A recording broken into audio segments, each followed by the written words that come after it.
প্রতি বছরের ন্যায় এবছরও ঘটা করে আয়োজন করা হয়েছিল রামনবমী শোভাযাত্রা। রবিবার বিকেলে কাকিনাড়ার আর্য সমাজ মোড় থেকে রামনবমীর বর্ণাঢ্য শোভাযাত্রা শুরু হয়ে ঘোষপাড়া রোড ধরে কাকিনাড়া রেলওয়ে ব্রিজ পেরিয়ে মাদ্রাল হনুমান মন্দিরের কাছে শেষ হয়। এদিনের শোভাযাত্রায় রাম ভক্তদের সমাগম ছিল চোখে পড়ার মতো।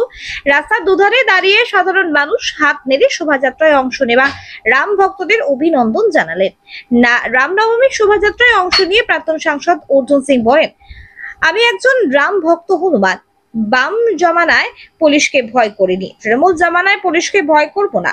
আমার সার্ভ বক্তব্য, হনুমান লঙ্কা দহন করবে, 2026 সালে এই লঙ্কা আমরা দহন করব। উক্ত শোভাযাত্রায় হাজির ছিলেন বিজেপির ব্যারাকপুর জেলা সভাপতি মনোজ ব্যানার্জি, ভাটপাড়া পুরসভা 10 নম্বর ওয়ার্ডের কাউন্সিলর সত্যেন রায়, প্রিয়াঙ্গু পান্ডে, প্রাক্তন কাউন্সিলর সোহন প্রসাদ, বিজেপির যুব মোর্চার রাজ্য সম্পাদক উত্তম অধিকারী, হিন্দু জাগরণ মঞ্চের দক্ষিণবঙ্গ প্রান্তের সদস্য রোহিত সাউ, উমেশ রায়, রাজ বিশ্বাস প্রমুখ।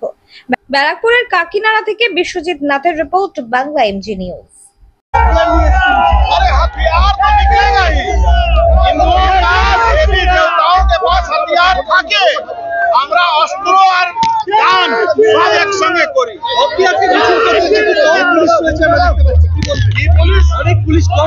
পুলিশ থাকলে ভালো, না থাকলে ভালো। রামের হনুমানরা অনেক আছে, রামের যাত্রাতে পুলিশ লাগে না, সব হনুমান আছে।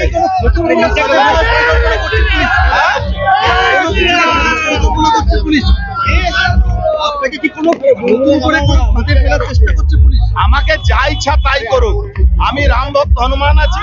এই পুলিশের ভয় জীবনে করিনি, সিপিএম জামানাও করিনি, তৃণমূল জামানাও করব না, কোনোদিনই করবো না।